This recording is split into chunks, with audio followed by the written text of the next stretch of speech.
Hello there folks, how are you? Sure Mourinho here, BSN TV this evening. We've been out at the Sports Hut here, Big Cliffy Adams' place out and the Cullybecky Road near the Gorm here, and we've been taking part here in the sports analysis. It's been a Science of Champions course, and it's lasted 3 hours. It's been a seminar and it's been quite well worthwhile listening to.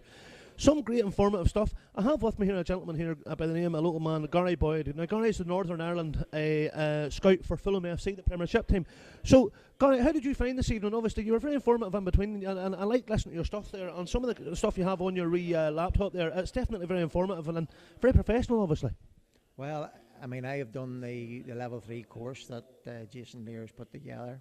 Very, very, very worthwhile. In fact, it's a game changer, as I would say. Before, when it was just your best guess, this information that you're now be able to capture allows you to either back up what you've said or look at what you've said and think, maybe I wasn't correct there.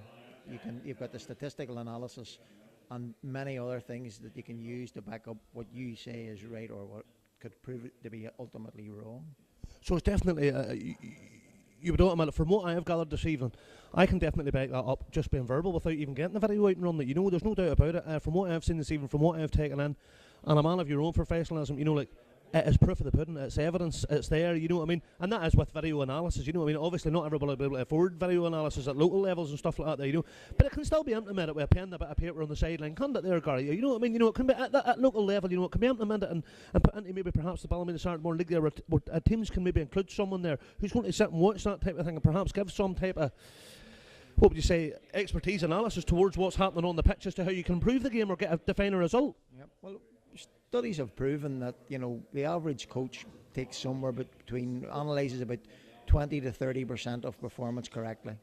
Therefore, 70 to 80% of what you've analysed is incorrect. Now, just having a pen and a piece of paper to write things down, which is why you see it in the Premiership all the time, managers out with pens and pieces of paper.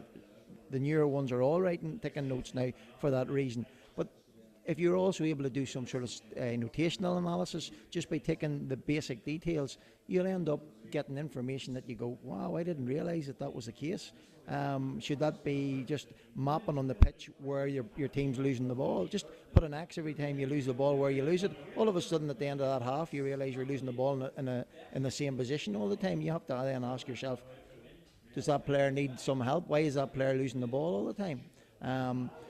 Simple things, because you cannot, there's too much information for anybody to retain.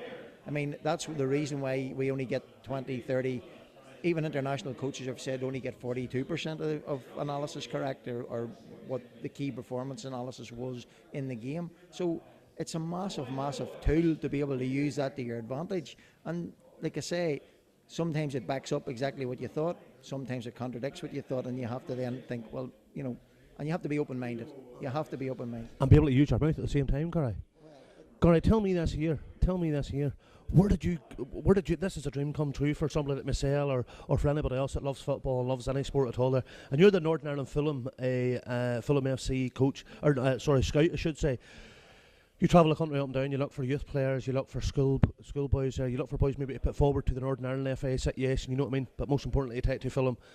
How's your success rate going, Gary? What way have you been doing that over? You know, can you elaborate on something there? Well, I've only been doing it now for just over a year, so it's early days. But I've had a number of players over that have expressed an interest. My original reason for getting the job was because one of my players was signed by Fulham, and he's doing very, very well. They realised that my background, because I learnt my trade at Crewe Alexandra, who have a fantastic reputation in the UK for Dario Grady, one of the best youth out, Brendan Rodgers. Exactly, developing young players, and you know, they realised that my philosophy was in fitting with what they wanted as well. But it wasn't until I became a scout that I actually started becoming aware of the difference between being a scout and being a coach. Being a coach is one thing, being a scout something else. But when I learned to do this stuff, it opened up a whole new world for me, both as a scout and as a coach. And I mean, I really look forward to be able to use the information that you can avail of now. But you said there earlier that you know, maybe not everybody can afford this. Technology's got so cheap and so available now, everybody can. You can buy a camcorder now for 150 quid, put it in a tripod and record a match. And the apps for my iPad, if you're lucky enough to have an iPad, they cost about £3 or £4.